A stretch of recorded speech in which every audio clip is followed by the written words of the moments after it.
Ano ang lutein? Bago magdetalye, magsimula tayo sa mga pangunahing kaalaman. Ano ang lutein? Sa simpleng paglalagay nito, ang lutein ay isang uri ng bitamina. Ito ay nasa ilalim ng kategoryang carotenoid, na nangangahulugang nauugnay ito sa beta-carotene at bitamina A.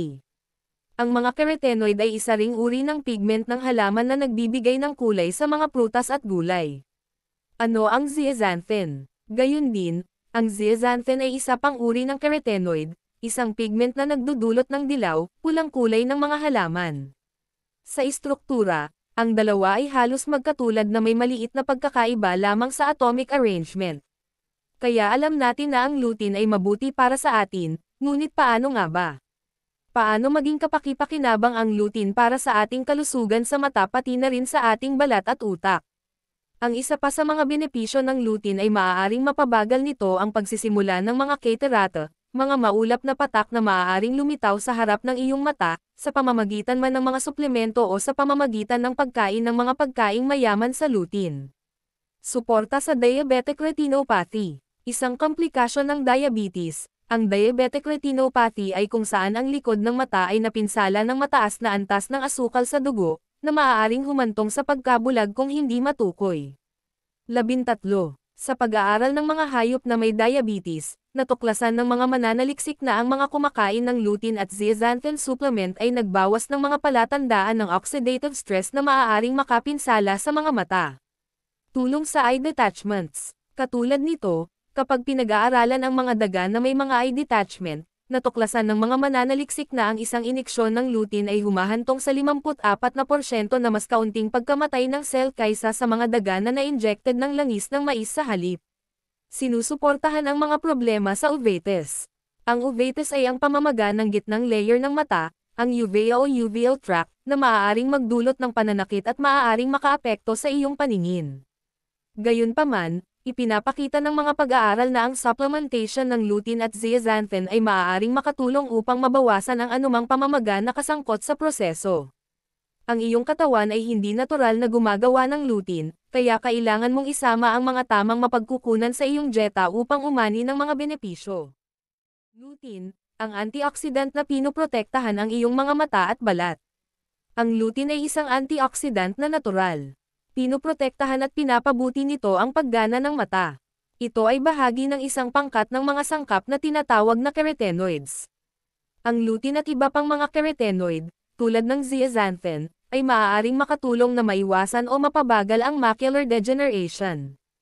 Ito ay isang sakit sa mata. Ito ay isa sa mga pangunahing sanhi ng pagkabulag sa mga taong mahigit sa edad na 60. Ang lutein at zeaxanthin ay ang pinakakaraniwang carotenoid sa kalikasan.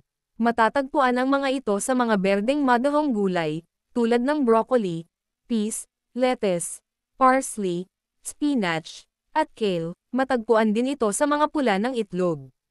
Ang lutein ay isa sa dalawang pangunahing carotenoid na matatagpuan sa mata ng tao, macula at retina. Ito ay gumana bilang isang light filter, na nagpoprotekta sa mga tisyo ng mata mula sa pagkasira ng sikat ng araw. Kabilang pa sa mga pagkaing mayaman sa lutein ang mga mais, orange pepper, prutas ng kiwi, ubas, zucchini, at kalabasa. Tinaguriang, ang bitamina sa mata, ang lutein ay isang uri ng carotenoid antioxidant na pinakakilala sa pagprotekta sa kalusugan ng mata. Sa katunayan, ang mga bitamina sa mata na may lutein ay ilan sa mga pinakamahusay na bitamina para sa macular degeneration.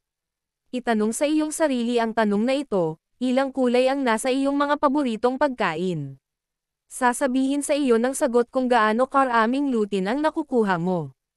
Tulad ng maraming iba pang uri ng antioxidant, ito ay matatagpuan sa mga pagkain na may matitingkad na kulay tulad ng mga prutas at gulay, lalo na ang mga madahong gulay at mga uri na malalim na kahel o dilaw. Kasama ng isa pang carotenoid na nagpapalakas ng paningin na tinatawag na zeaxanthin, ito ay sagana sa mga anti-inflammatory, panlaban sa cancer na pagkain kabilang ang kale, broccoli at marami pang iba pang berdeng gulay, itlog yolks, at citrus fruits. Lahat ng mga pag-aaral ay nagpapakita ng tulong sa pagprotekta sa mga mata mula sa oxidative stress. Bagamat pinakamainam na makakuha ng sapat na antioxidant na ito ng natural sa pamamagitan ng isang malusog na dieta na mataas sa mga anti-inflammatory na pagkain, ang mga nutritional supplement o pinatibay na pagkain at inumin ay maaari ding gamitin ng ilang tao upang makatulong sa pagtaas ng antas. Kailangan ba talaga ang mga suplemento para makamit ang mga benepisyo? Malamang na hindi. Ngunit sa pangkalahatan ay mayroon pa rin tayong paraan na dapat gawin pagdating sa pag-unawa sa buong potensyal ng lutein sa mga tuntunin ng pag-iwas sa sakit, bioavailability, metabolismo at mga relasyon sa pagtugon sa dosis. Ang lutein at ang kamag-anak nitong zeaxanthin ay mga pigment na tinatawag na carotenoids.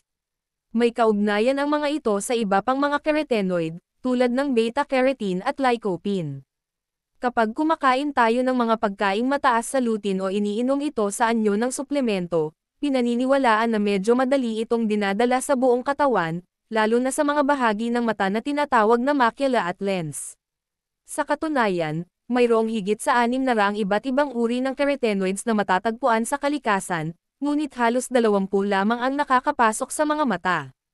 Sa 20 na iyon, ang zeaxanthin at lutein ay ang dalawa lamang na idineposito sa mataas na dami sa macular na bahagi ng mga mata. Para madagdagan ang kaalaman, magbasa o higpit patungkol sa mga dietary nutrition sa kalusugan. Ang dietary ay mahalagang sustansya, ngunit kunin ito mula sa mga pagkain, hindi sa mga suplemento, sabi ng mga eksperto. Ang impormasyon ito, para sa layunin pang edukasyon lamang at hindi layunin na kapalit sa isang medical na paggamot ng isang propesyonal, ito ay pangsariling edukasyon at dagdag kaalaman para sa mga tao na mahilig magbasa o higpit pa. Maraming salamat po.